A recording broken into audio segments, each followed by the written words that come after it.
Halo, selamat pagi. Berjumpa lagi bersama saya Wong Ganteng Sak Ndonyo.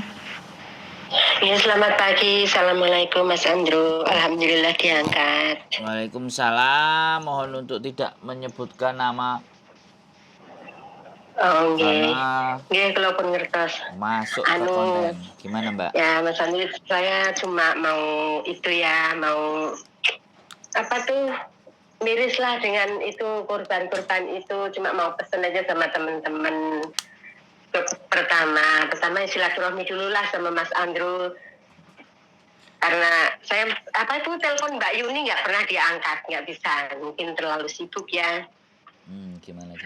Ya, terus ya mau pesen aja kalau komen itu ya namanya kita apes kan nggak tahu ya.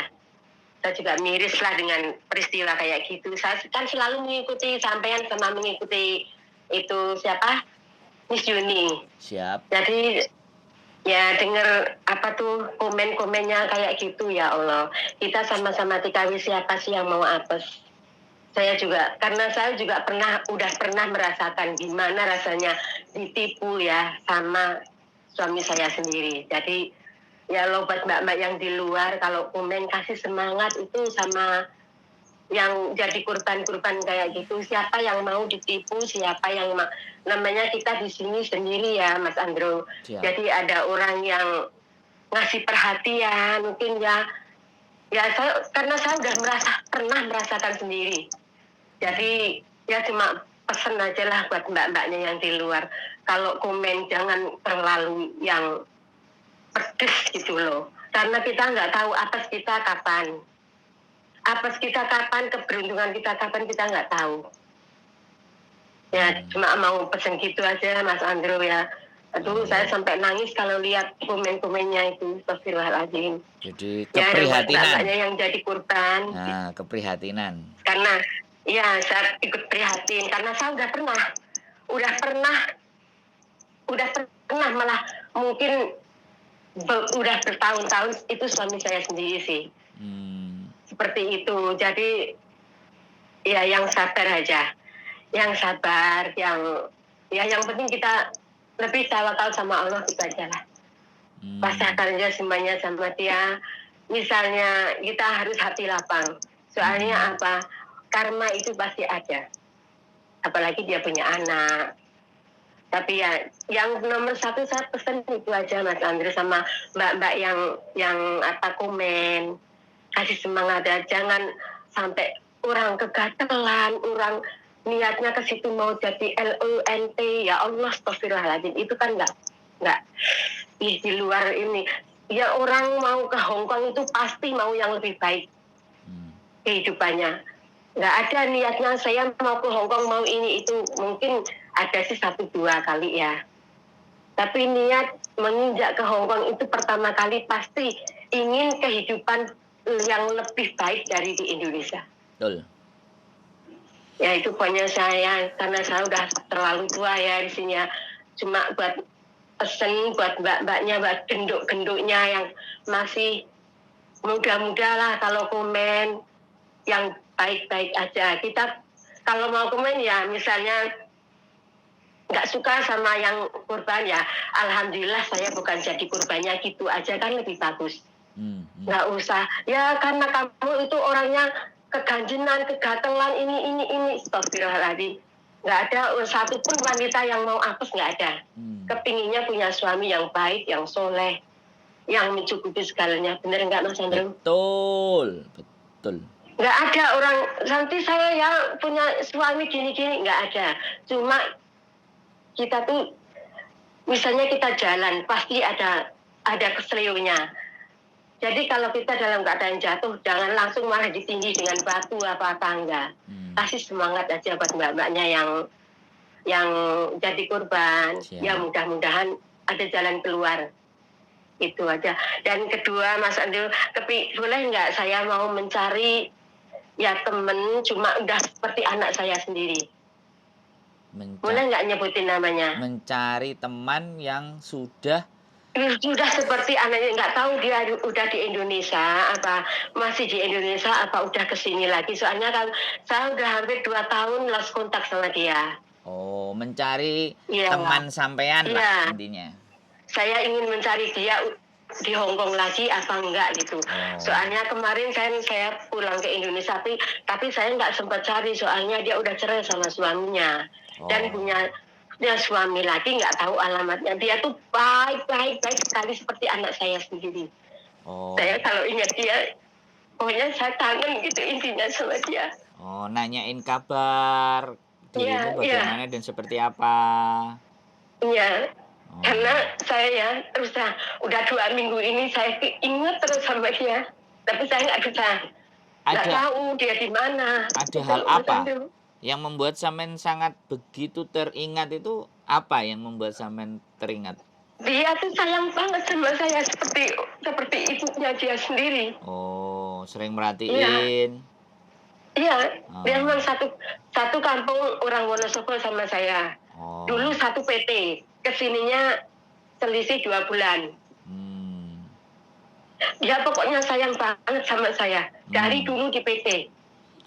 Ya, apa yang ingin Ibu ucapkan? Bolehlah disebut namanya karena kan Samen mencari. Boleh ya. Ya mencari. Nanti saya boleh kirim fotonya ke Mas Andrew di WhatsApp. Nggak usah Bu, kalau foto disebutin aja namanya Mbak. Disebutin siapa? Ya. Saya kangen sama sampean. Sampean ada di mana? Ya, namanya gitu. Dia Fitria Mardika. Mbak Fitria Mardika. Fitria Mardika dia namanya. Terus apa yang ingin Ibu sampaikan? Ya, saya mau pesan aja sama dia ya, Anduk.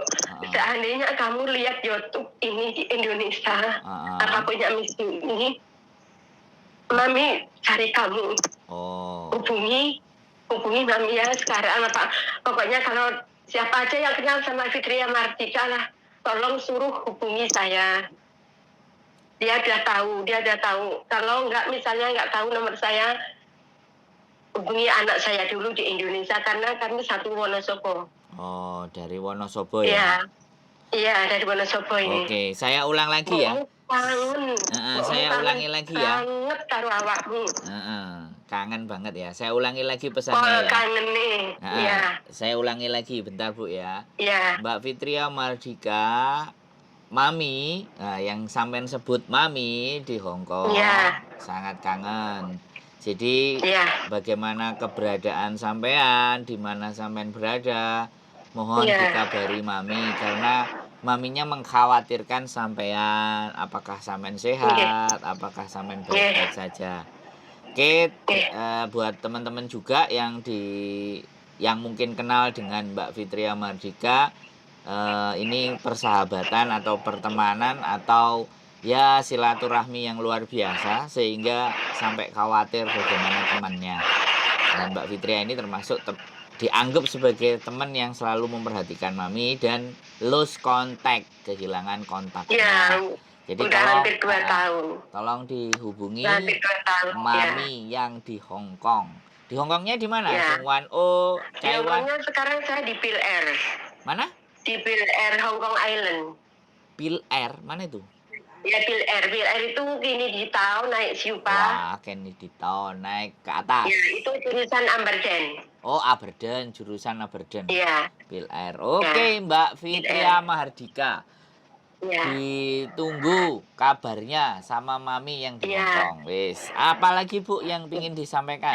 Ya udah gitu aja, Mas Andrew, makasih banyak udah mengangkat itu ya telepon saya. Siap. Ya buat Mbak Yuni, buat Mas Andrew, semoga sukses selalu. Siap. Semoga dalam lindungan Allah. Amin. Bisa membantu para PMI yang bermasalah. Amin. Itu aja Mas Andrew dari saya ya. Amin. Terima kasih kalau udah didengerin curhatan saya. Siap. Dan kalau ada kata yang nggak enak, saya pribadi mohon maaf yang sebesar-besarnya. Siap Bu. Karena saya terlalu gimana ya? Bersimpati. Komen-komen yang kayak gitu. Bersimpati dan berempati. Di sana, kalau ada kata-kata yang nggak enak di hatinya semuanya, saya pribadi mohon maaf yang sebesar-besarnya. Siap.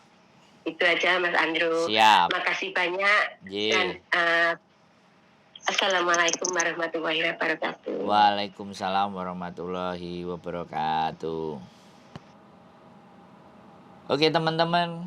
Nah, disinilah sebuah bentuk keprihatinan dan empati ya. Sekali lagi bagi ketika ada temannya seperjuangan merasa menjadi seorang korban, maka dia pun berusaha merasakan apa yang dirasakan korban, sehingga apa yang keluar dari mulutnya ibu tersebut, pemikirannya ibu tersebut ingin disampaikan ke teman-teman semuanya. Mbok ya, kalau ada temannya yang kesusahan itu jangan justru malah dikeluarkan kata-kata. Tapi ya begitulah namanya sosial media.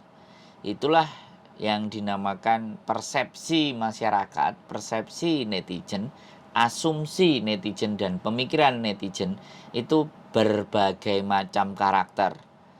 Saya tidak menyalahkan mereka dengan komenan yang pedas. Saya juga tidak membenarkan apa yang dilakukan oleh teman-teman. Komen itu memang bebas. Jadi berbicara itu memang bebas, tidak ada larangan. Bahkan kita memaki-maki orang itu ya bebas. Cuman sekali lagi adab kita sebagai seorang manusia itu. Nah, ada satu hal yang disampaikan oleh seorang Habib dalam ceramahnya, bahwa ketika orang itu semakin pintar, maka dia semakin baik. Tapi kalau orang itu semakin hari tidak semakin pintar, kalau dia itu jahat, kemudian tega, itu sebenarnya mereka belum pintar. Jadi dikatakan seseorang yang pintar itu ukurannya adalah sebuah kebaikan. Mungkin itu saja yang bisa saya sampaikan buat teman-teman semuanya. Sekali lagi, simpati dan empati seorang ibu terhadap teman-temannya. Keep stay tune my YouTube channel and see you next video. Bye-bye.